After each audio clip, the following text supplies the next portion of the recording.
وہ نوجوان اچانک ہی فراز کی کار کے سامنے آ گیا تھا۔ فراز نے اسے بچانے کی حتی المقدور کوشش کی تھی، لیکن اس کے بروقت بریک لگانے کے باوجود وہ اس کی کار کی زرد میں آ گیا تھا اور کار کی ٹکر سے اچھل کر کئی فٹ دور جا گرا۔ وہ زندہ تھا یا نہیں، فراز کو اس کا اندازہ نہیں تھا۔ وہ تو ساکت و جامد ہو گیا تھا۔ کئی لمحے اسی حالت میں گزر گئے، پھر اس کے حواس بحال ہوئے تو وہ جلدی سے کار سے نکل کر ادھر ادھر دیکھنے لگا۔ رات کا 1 بجنے والا تھا، سردیوں کا موسم تھا، اسی لیے سڑک پر ویرانی نے ڈیرا جمایا ہوا تھا۔ دور دور تک کوئی زی رو دکھائی نہ دے رہا تھا، البتہ کتوں کی بھونکنے کی آوازیں دور سے سنائی دے رہی تھیں۔ ایک بار فضا میں ایمبولینس کی آواز بھی گونج کر معدوم ہو گئی تھی۔ فراز چند لمحے قرب و جوار کا جائزہ لیتا رہا کہ کسی نے اسے دیکھا تو نہیں۔ جب اسے تسلی ہو گئی تو وہ ڈگمگاتے قدموں سے چلتا ہوا اس نوجوان کی طرف بڑھا۔ یوں لگ رہا تھا جیسے فراز نے نشہ کیا ہوا ہو۔ در حقیقت وہ نشے کی حالت میں ہی تھا۔ تھوڑی دیر پہلے ہی وہ اپنے دوستوں کے ساتھ بیٹھا ہوا تھا۔ وہ کل 4 دوست تھے اور ہر ویکینڈ پر اپنے دوست اسلم کی کوٹھی پر جمع ہوتے اور خوب دعوت اڑاتے تھے۔ آج ان کا دوست اخلاق آتے ہوئے یہ مشروب خاص بھی لے آیا تھا۔ وہ جب کبھی بوتل لاتا تو وہ چاروں مل کر اس سے مستفید ہوتے تھے، اور جب وہ نشے میں دھت ہو جاتے تو بہکی بہکی باتیں کرتے اور ترنگ میں آ کر جھومتے بھی تھے۔ لیکن آج نہ جانے کیوں فراز پینا نہیں چاہتا تھا۔ اس نے اخلاق کو منع بھی کیا کہ اس کے لیے پیک نہ بنوائے، لیکن اس کے دوستوں نے ایک نہ سنی اور اسے زبردستی شراب پلا دی تھی۔ تھوڑی دیر ہی گزری تھی کہ وہ اس کے زیر اثر آ گیا۔ چاروں نے مل کر خوب ہلا گلا کیا، اول پول بکتے رہے اور بالآخر صوفوں پر گر کر بے سدھ ہو گئے۔ تھوڑی ہی دیر گزری تھی کہ فراز کا سیل فون بج اٹھا۔ اس کی ماں بیگم امیر الدین فون کر رہی تھی۔ فراز نے جیب سے فون نکال کر دیکھا ضرور، لیکن ریسیو نہیں کیا۔ بالآخر فون بند ہو گیا، لیکن چند لمحوں کے بعد فون کی گھنٹی پھر بج اٹھی، مگر اس بار بھی تھک ہار کر خود ہی بند ہو گئی۔ فراز چند لمحے پڑا رہا، پھر یکدم گھر جانے کے لیے اٹھ کھڑا ہوا۔ اس نے سب پر نظر ڈالی۔ اسلم اور اخلاق نشے میں دھت سو رہے تھے، البتہ سعید قدرے ہوش میں تھا۔ میں جا رہا ہوں، فراز نے عالم مدہوشی میں کہا۔ رک جاؤ فراز، صبح چلے جانا، سعید نے اسے روکنے کی کوشش کرتے ہوئے کہا۔ اس حالت میں ڈرائیونگ کرنا خطرناک ہے، مجھے جانا ہوگا یار، فراز بولا۔ امی جان بار بار فون کر رہی ہیں، وہ میرے لیے فکر مند ہوں گی۔ جیسے تمہاری مرضی، میں کیا کہہ سکتا ہوں۔ سعید بھی نشے میں چور تھا، میں کہتا ہوں نہ جاؤ، لیکن فراز نے پرواہ نہیں کی تھی۔ اس نے سعید کی بات سنی انسنی کی اور اپنی کار میں بیٹھ کر گھر کی طرف روانہ ہو گیا تھا۔ نشے میں ہونے کی وجہ سے اس سے کار سنبھالی نہیں جا رہی تھی۔ اس وقت رات کے 12:15 بج رہے تھے۔ دوران ڈرائیونگ وہ اپنے آپ سے بے تکی باتیں کرتا رہا تھا۔ وہ 2 موٹر سائیکل سواروں کو زندہ رونتے رونتے رہ گیا، لیکن پیدل چلنے والے نوجوان کو نہ بچا سکا تھا۔ وہ اچانک ہی تو اس کی کار کے سامنے آیا تھا، جس جگہ نوجوان بے ہوشی کی حالت میں پڑا ہوا تھا۔ اس کے قریب ہی بجری اور اینٹوں کے ڈھیر موجود تھے۔ قریبی کھمبے پر لگے مرکری بلب کی مدھم روشنی اینٹوں پر پڑ رہی تھی۔ فٹ پاتھ سے قدرے فاصلے پر ایک پلازا زیر تعمیر تھا۔ نوجوان ٹکر لینے کے باعث اینٹوں پر گرا تھا۔ وہ خون میں لت پت تھا اور اس کی آنکھیں بند تھیں۔ یوں لگ رہا تھا جیسے اس میں زندگی کی رمق نہ ہو۔ اپنے حلیے سے وہ مزدوری دکھائی دیتا تھا۔ فراز نے ڈرتے کانپتے اس کی گردن پر ہاتھ رکھا۔ دوسرے ہی لمحے اس کی آنکھیں حیرت کی زیادتی سے پھیلتی چلی گئی۔ اس کا نشہ فوراً ہی ہدن ہو گیا، کیونکہ وہ نوجوان مر چکا تھا۔ اب اس پر خوف طاری ہو چکا تھا۔ اس نے سہمی ہوئی نظریں سے ادھر ادھر دیکھا کہ کہیں کسی نے اسے دیکھ تو نہیں لیا۔ جب اسے تسلی ہو گئی کہ کوئی وہاں موجود نہیں تھا تو وہ جلدی سے اٹھا اور اپنی کار کی طرف بڑھ گیا۔ اس کے قدموں میں اب لڑکھڑاہٹ بھی نہیں تھی، لیکن اس پر کپ کپی ضرور طاری تھی۔ اس نے جے وقوع نکلنے میں ایک لمحہ بھی ضائع نہیں کیا تھا۔ وہ تو ایک اچھا انسان تھا، اس نے زندگی میں کبھی بھی نشے کو ہاتھ نہیں لگایا تھا، لیکن جب سے اخلاق ان کے گروپ کا حصہ بنا تھا تب سے اسے یہ لت لگ گئی تھی۔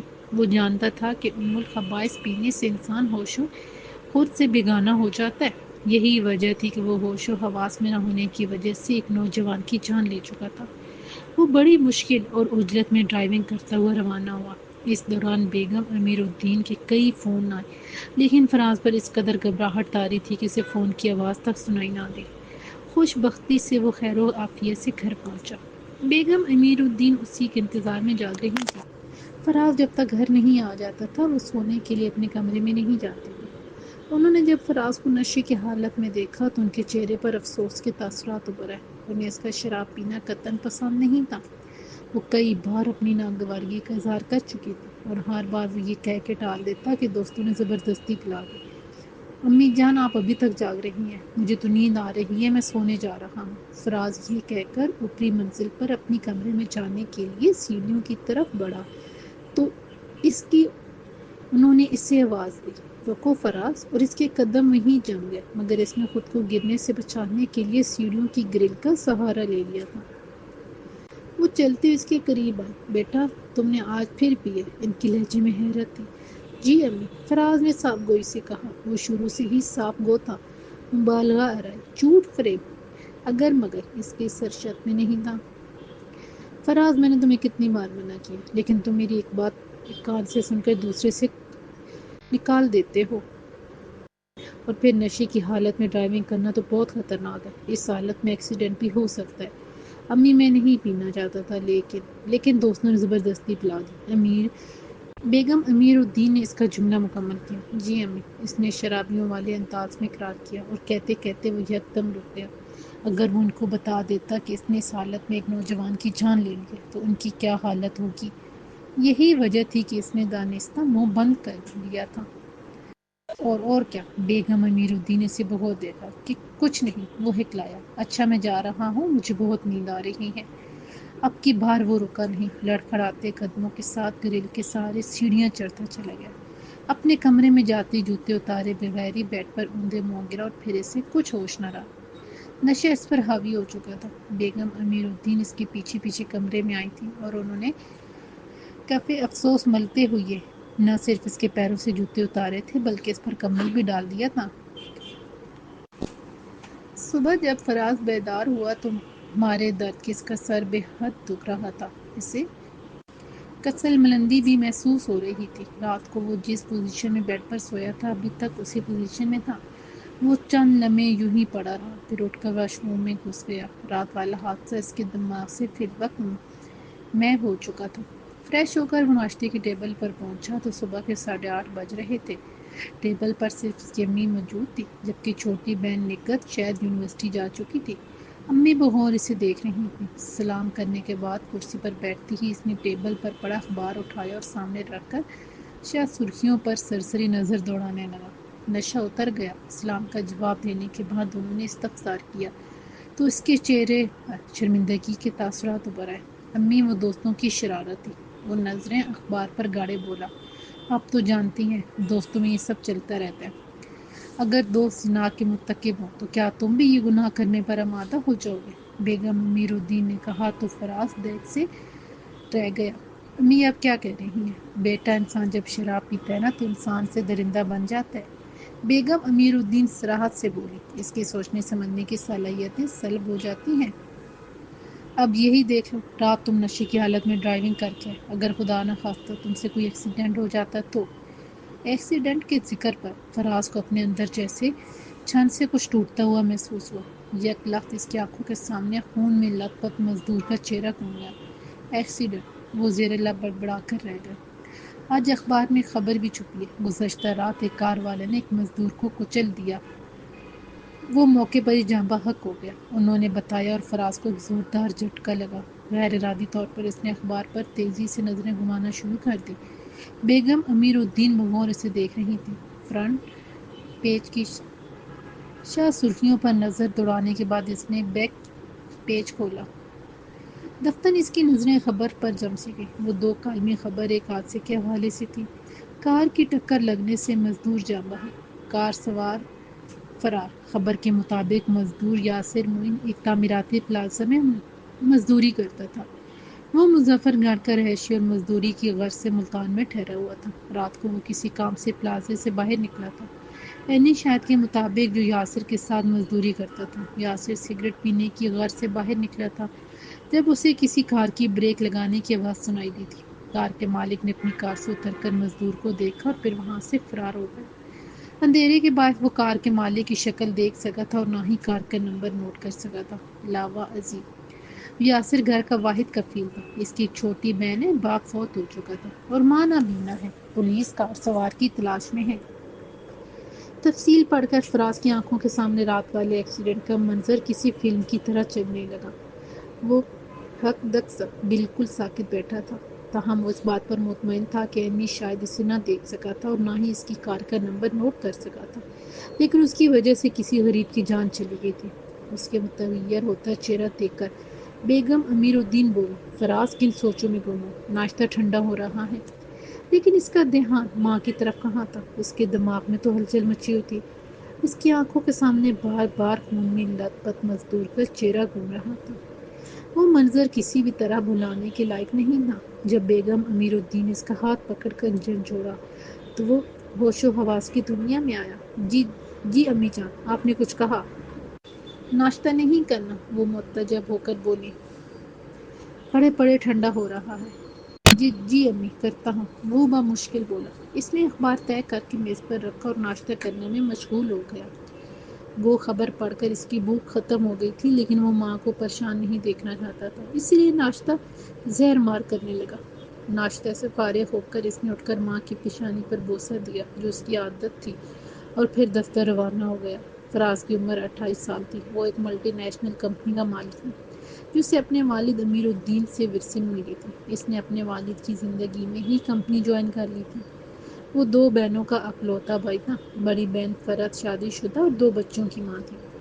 اس کا گھر شہر کے پوش علاقے میں تھا۔ اس کے شوہر کا بھی اپنا کاروبار تھا۔ نگہت اس سے چھوٹی تھی اور BSc کر رہی تھی۔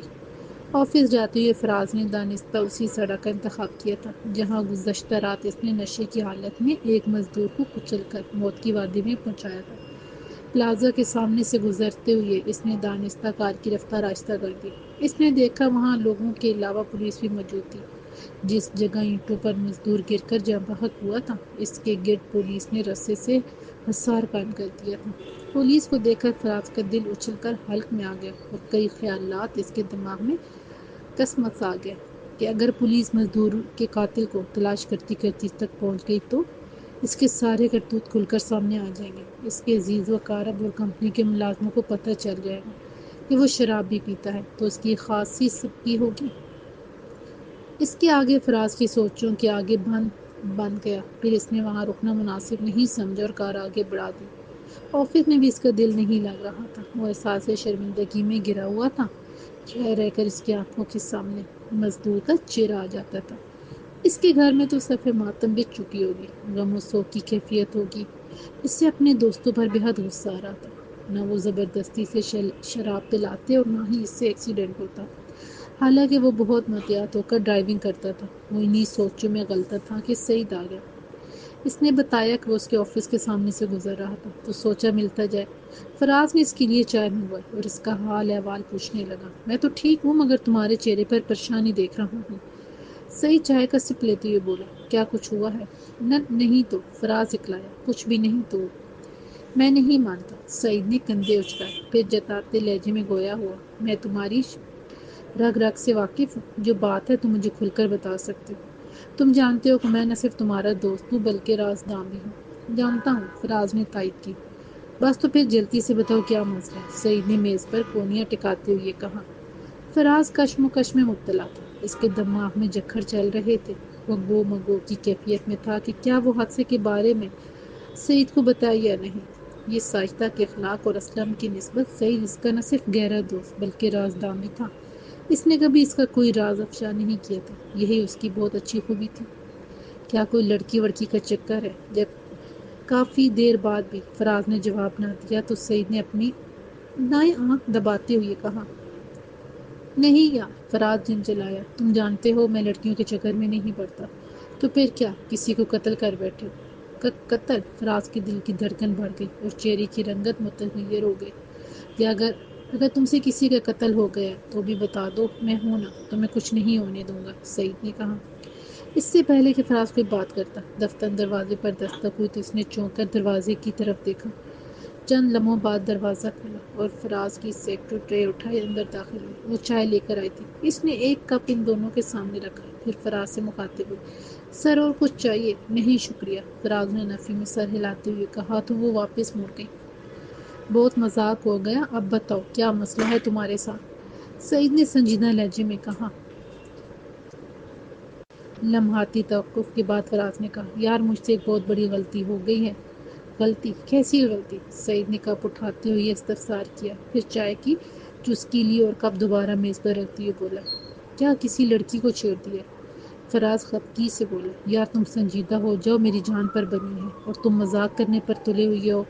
اچھا سوری بولو۔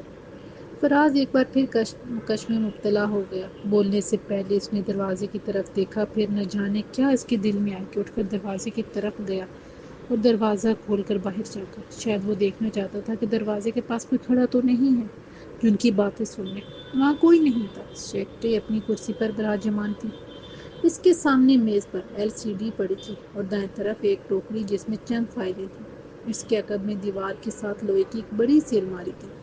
سیکرٹری نے جب فراز کو جھانکتے ہوئے دیکھا تو جلدی سے بولی، سر آپ کو کچھ چاہیے؟ نہیں، فراز نے نفی میں سر ہلایا، اور ہاں میں بیزی ہوں، کوئی بھی ملاقاتی آئے تو اسے ویٹنگ روم میں بٹھانا۔ جی سر۔ فراز دروازہ بند کر کے اپنی سیٹ پر بیٹھ کر سعید کی طرف دیکھنے لگا، جو حیرت بھری نظروں سے یہ ساری ڈرامائی صورتحال دیکھ رہا تھا۔ تو وہ بھی پریشان ہو کر سوچنے پر مجبور ہو گیا تھا کہ آخر ماجرا کیا ہے؟ فراز اتنا پراسرار کیوں ہو رہا ہے؟ مجھے لگتا ہے معاملہ غمگیر ہی ہے، سعید نے کہا اور چائے کی جوس کے لیے۔ ہاں بہت زیادہ۔ فراز نے اپنے ہاتھوں کی انگلیاں ایک دوسرے میں پھنساتے ہوئے کہا، کیا تم نے آج حادثے کی کوئی خبر پڑھی ہے؟ خبر؟ سعید نے زیر لب دہرایا، کہا، حادثات کے حوالے سے تو یہ روزانہ ہی خبریں چھپتی ہیں اور آج بھی تھی۔ کوئی ایسی خبر پڑی کہ کار کی ٹکر سے ایک مزدور جاں بحق ہو گیا؟ فراز بولا۔ اس کی آنکھوں کے سامنے دو کالمی خبر کی شاہ سرخی گھوم گئی تھی۔ مزدور جاں بحق۔ فراز سوچنے لگا، پھر جیسے اسے یاد آ گیا تو بولا، ہاں آج میں نے خبر پڑھی ہے، نامعلوم شخص کی کار سے ٹکر سے ایک مزدور جاں بحق ہو گیا ہے۔ مزدور مظفر گڑھ کا رہائشی تھا، اس کی دو بہنیں ہیں اور ایک بوڑھی ماں ہے۔ لیکن تم کیوں پوچھ رہے ہو؟ یار دراصل وہ ایکسیڈنٹ مجھ سے ہوا تھا، فراز نے ہمت کر کے بالآخر کہہ دیا۔ کیا؟ سعید بے اختیار چیخ پڑا اور اس کے ہاتھ میں پکڑے کپ سے چائے چھلک کر میز پر گر گئی۔ اس کی آنکھوں میں بے یقینی اور حیرت کے تاثرات تھے۔ وہ فراز کو یوں دیکھنے لگا جیسے اس کے سامنے انسان نہیں بھوت بیٹھا ہو۔ یہ تم کیا کہہ رہے ہو فراز؟ بدقسمتی سے یہ سچ ہے، وہ اعترافی لہجے میں بولا۔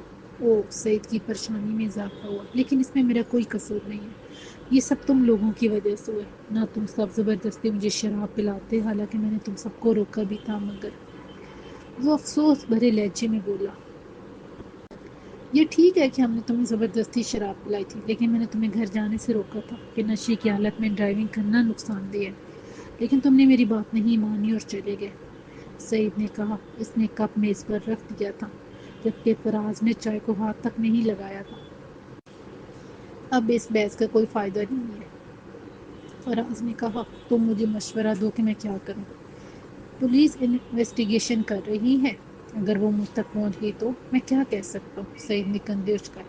لیکن تم پریشان نہ ہو، تم نے جان بوجھ کر مزدور کو کار کی ٹکر نہیں ماری تھی، یہ اتفاقی حادثہ تھا۔ کیا تم نے آنٹی کو بتایا؟ اس کا اشارہ فراز کی امی کی طرف تھا۔ نہیں، فراز نے نفی میں سر ہلایا، مجھ میں بتانے کی ہمت نہیں تھی، وہ خواہ مخواہ پریشان ہو جاتی۔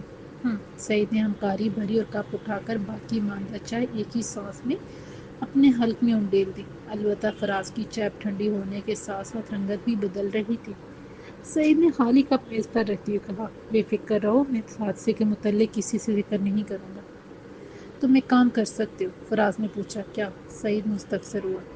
آج جب میں آفس آ رہا تھا تو میں نے پلازے کے باہر پولیس کو دیکھا تھا، شاید وہ انویسٹیگیشن کر رہی تھی، فراز نے کہا۔ میں سوچ رہا ہوں اگر کسی عمارت یا کھمبے پر CCTV کیمرہ ہوا تو یقیناً اس حادثے کی ویڈیو ریکارڈ ہو گئی ہوگی۔ میرا ذاتی خیال ہے کہ وہاں کوئی کیمرہ نہیں تھا، لیکن میرا دل مطمئن نہیں ہو رہا۔ تم کسی طرح یہ معلوم کر سکتے ہو کہ کیا جائے حادثہ پر کوئی کیمرہ تھا یا نہیں؟ تم میری بات سمجھ رہے ہو نا؟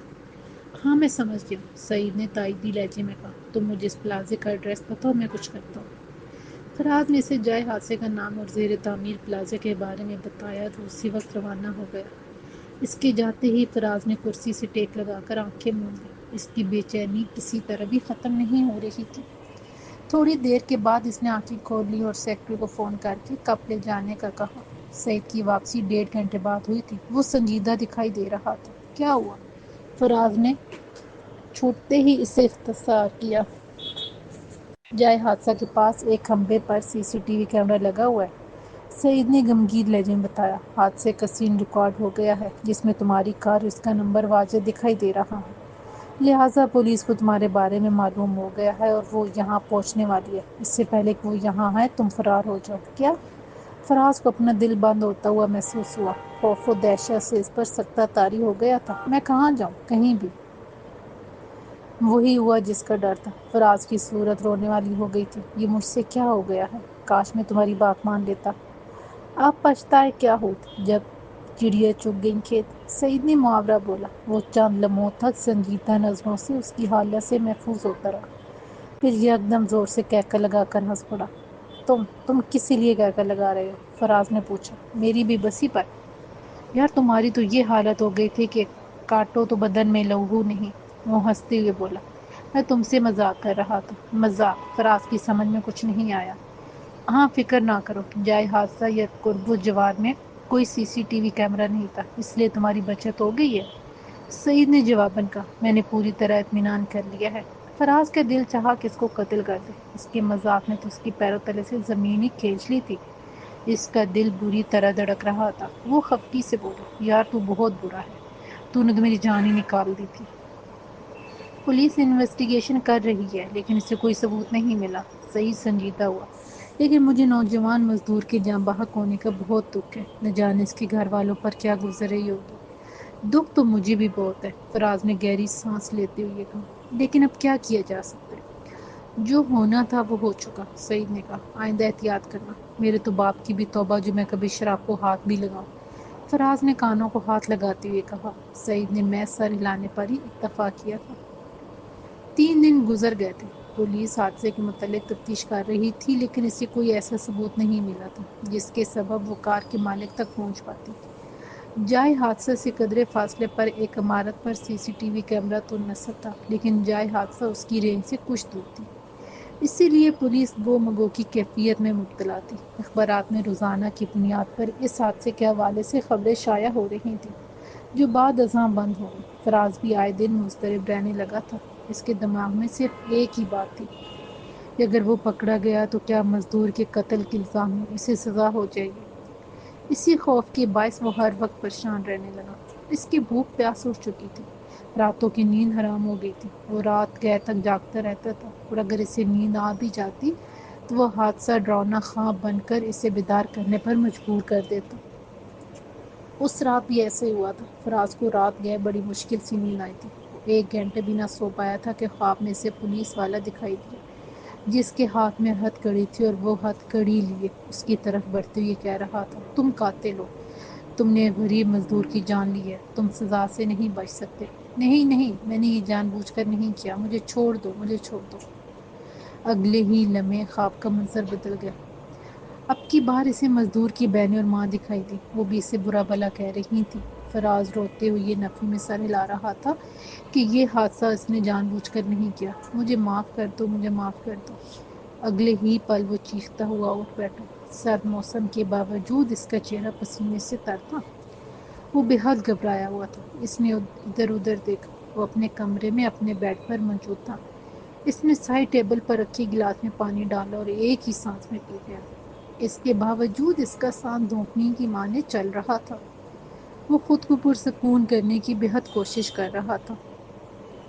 فراز کی چیخ اتنی تیز تھی کہ اس کی آواز تہجد کی نماز سے فارغ ہو کر جائے نماز اٹھاتی بیگم امیر الدین تک بھی پہنچی تھی۔ انہوں نے دہل کے اپنے سینے پر ہاتھ رکھا اور جائے نماز تپائی پر رکھ کر کمرے سے نکلی اور سیڑھیاں چڑھتی ہوئی فراز کے کمرے تک پہنچی، قبل اس کے کہ وہ دروازے پر دستک دیتی۔ انہیں فراز کی آواز سنائی دی، یا اللہ مجھے معاف کر دے، مجھ سے غلطی ہو گئی ہے، تو جانتا ہے اس میں میرا کوئی قصور نہیں تھا، یہ سب اخلاق کا قصور ہے، میں شراب نہیں پینا چاہتا تھا لیکن انہوں نے مجھے زبردستی پلا دی، یا اللہ میں تیری رحمت کا طلبگار ہوں، مجھے معاف کر دے، مجھے اس بے سکونی سے نجات دلا، میں آئندہ کبھی تیرے احکامات کی نافرمانی نہیں کروں گا۔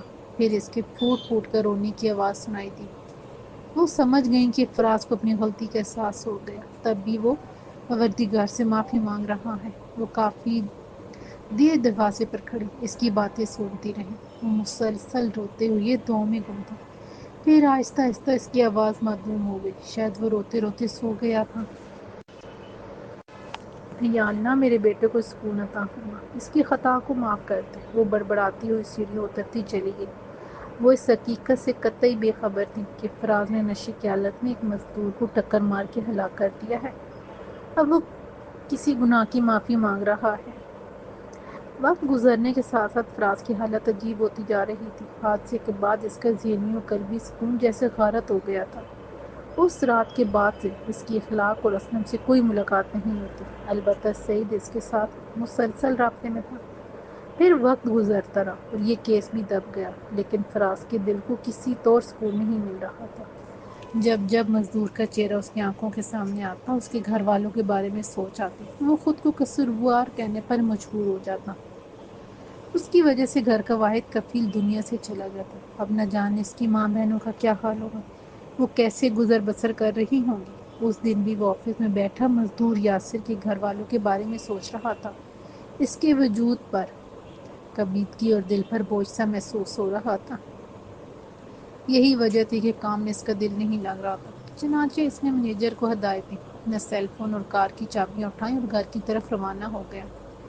ابھی وہ راستے میں ہی تھا کہ بیگم امیر الدین کا فون آ گیا۔ جی امی جان، اس نے سادگی سے کہا۔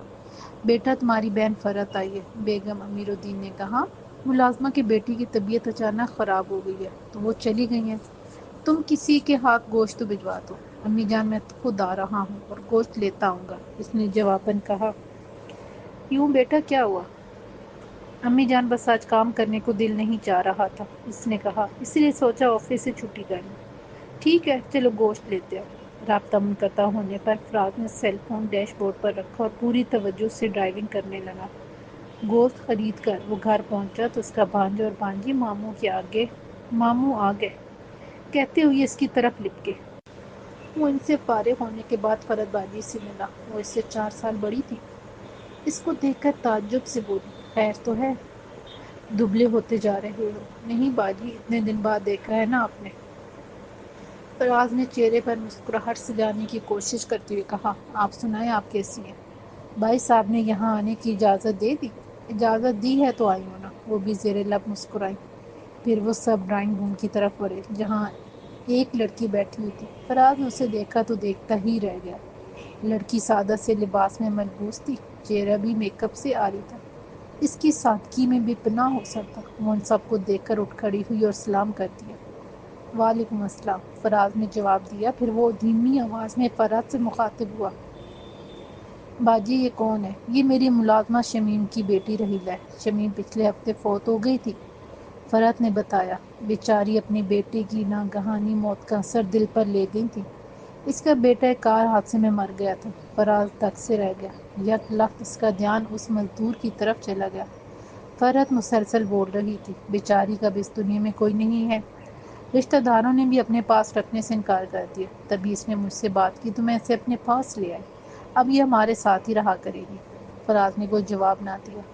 اس کا دل غم کی کیفیت میں چلا گیا تھا۔ وہ سوچ رہا تھا کہ اس نے ایک نہیں 2 انسانی جانیں لی ہیں، اس میں اتنی جرأت نہیں تھی کہ راحیلہ سے نظریں ملا پاتا۔ چنانچہ وہ سب کو چھوڑ کر اپنے کمرے میں چلا گیا۔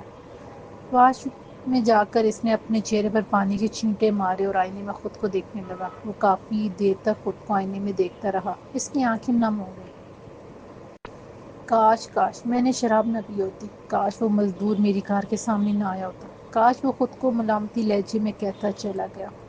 ساتھ ہی اس کا سر بھی ندامت سے جھک گیا۔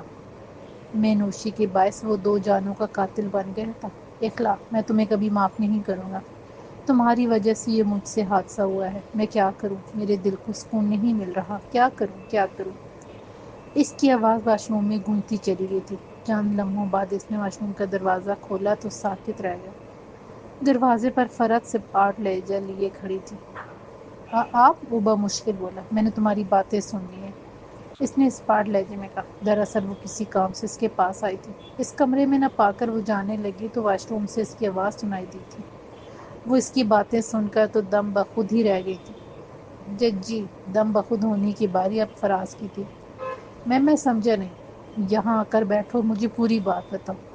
فرحت نے صوفی کی طرف اشارہ کرتے ہوئے کہا، کہہ دینے سے دل کا بوجھ ہلکا ہو جاتا ہے۔ فراز ہونٹ میں چل صوفے پر بیٹھ گیا۔ فرحت بھی اس کے پاس ہی بیٹھ گئی تھی، اس کی بولنے کی منتظر تھی۔ لمحاتی توقف کے بعد فراز نے سر اٹھایا اور پھر اس نے ساری بات بتا دی۔ آخر میں وہ رو پڑا۔ باجی خدا کی قسم، میں نے دوستوں کو بہت منع کیا تھا، لیکن کہتے کہتے وہ رک گیا کیونکہ اس کی آواز بھر آ گئی تھی۔ میں بہت شرمندہ ہوں باجی، میں اپنی غلطی کا ازالہ کرنا چاہتا ہوں، لیکن سمجھ میں نہیں آ رہا کہ کیا کروں، کیسے کروں۔ رحیلہ کی ماں زندہ نہیں رہی، باپ بھی نہیں ہے، ورنہ میں خود ان کی کفالت کا ذمہ لے لیتا۔ فرحت توقف کے بعد بولی، اب بھی ازالہ ہو سکتا ہے اگر تم چاہو تو۔ فراز نے نم آنکھوں سے اس کی طرف دیکھا، پھر آنکھیں صاف کرتے ہوئے یہ مستفسر ہوا، وہ کیسے باجی؟ فی الحال فریش ہو کر آ جاؤ، اس بارے میں شام کو بات کریں گے۔ فرحت نے اٹھتے ہوئے کہا تو میں سر ہلا کر رہ گیا۔ یہ آپ کیا کہہ رہی ہیں باجی؟ فراز نے حیرت بھرے لہجے میں کہا۔ دونوں بہن بھائی اس وقت اپنے ہرے بھرے لان میں بیٹھے شام کی چائے پی رہے تھے۔ فرحت نے بیگم امیر الدین سے مشورہ کرنے کے بعد ہی فراز سے بات کی تھی۔ اس کی بات سن کر فراز حیرت کے سمندر میں غوطے کھانے لگا تھا۔ نگہت اس وقت اپنے کمرے میں تھی، اس کے پیپرز ہو رہے تھے، اسی لیے وہ پڑھائی میں مصروف تھی، جبکہ رحیلہ کچن میں رات کے کھانے کی تیاری کر رہی تھی۔ کیا تمہیں ہمارے فیصلے پر اعتراض ہے؟ اس نے پوچھا۔ نہیں، مجھے تو کوئی اعتراض نہیں ہے، فراز نے نفی میں گردن ہلائی، لیکن کیا رحیلہ مان جائے گی؟ تم اس کی فکر چھوڑو، فرحت نے سنجیدہ لہجے میں کہا، میں اس سے بات کر لوں گی، وہ میری کوئی بات نہیں ٹالتی۔ میری نظر میں اس سے بہتر ازالہ ممکن نہیں ہے۔ میں نے امی کو اعتماد میں لے کر ہی یہ فیصلہ کیا ہے، اور ویسے بھی رحیلہ پڑھی لکھی، سلیقہ مند، سمجھدار اور خوبصورت ہے، گھرداری بھی اسے آتی ہے۔ فراز نے بیگم امیر الدین کی طرف دیکھا، انہوں نے ہولے سے سر ہلا دیا تو اس نے ایک طویل سانس لے کر کرسی کی پل سے ٹیک لگا لی۔ اس کے چہرے پر شرمندگی کے تاثرات ابھر آئے تھے، کیونکہ اس نے ماں سے حادثے والی بات چھپائی تھی، لیکن انہوں نے اس سے کوئی شکوہ نہیں کیا تھا۔ کیا رحیلہ کو پتہ ہے کہ اس کا بھائی یاسر میری کار کی ٹکر سے جاں بحق ہوا تھا؟ لمحاتی توقف کے بعد فراز نے فرحت کی طرف دیکھتے ہوئے یہ سوال کیا۔ نہیں، فرحت نے نفی میں سر ہلایا، میں نے اسے اس بارے میں کچھ نہیں بتایا۔ کیوں نہیں بتایا؟ کوئی فائدہ نہیں، فرحت نے کہا، اگر میں اسے بتا دیتی کہ تمہارا بھائی میرے بھائی کی کار سے جاں بحق ہوا تو وہ سیخ پا ہو سکتی تھی، اس کے دل میں تمہارے لیے نفرت پیدا ہو سکتی تھی۔ ظاہر ہے اس کی نظر میں تم قاتل ہو، وہ تمہیں ہی قصوروار ٹھہرائے گی، چاہے تم سے انجانے میں یہ حادثہ ہوا ہے۔ تو پھر آپ نے اسے کیسے راضی کیا؟ میں نے اس سے یہی کہا کہ دیکھو رحیلہ، اس دنیا میں اب تمہارا کوئی نہیں رہا، تمہارے رشتہ داروں نے تمہیں ٹھکرا دیا ہے، اکیلی تم نہیں رہ سکتی، تمہارے پاس کوئی جاب بھی نہیں ہے کہ تم گھر کا کرایہ ادا کرنے کے ساتھ ساتھ اپنے اخراجات بھی پورے کرو، لہٰذا تم شادی کر کے اپنا گھر بسا لو۔ اس طرح نہ صرف تمہیں شیلٹر مل جائے گا بلکہ تم ہمیشہ ہمیشہ کے لیے محفوظ ہو جاؤ گی۔ میں ایک نوکرانی ہوں، مجھ سے کون شادی کرے گا؟ رحیلہ نے کہا، تو میں ایک یتیم اور بے سہارا لڑکی ہوں۔ میرا بھائی فراز تم سے شادی کرنا چاہتا ہے۔ میں نے اسے یہ کہا تو وہ حیران رہ گئی۔ میں نے کہا کہ ہم فراز کے لیے دلہن تلاش کر رہے ہیں، لیکن تمہیں دیکھتے ہی وہ اپنا دل ہار بیٹھا اور تم سے ہی شادی کرنا چاہتا ہے، تو اس کی حیرت اور بڑھ گئی۔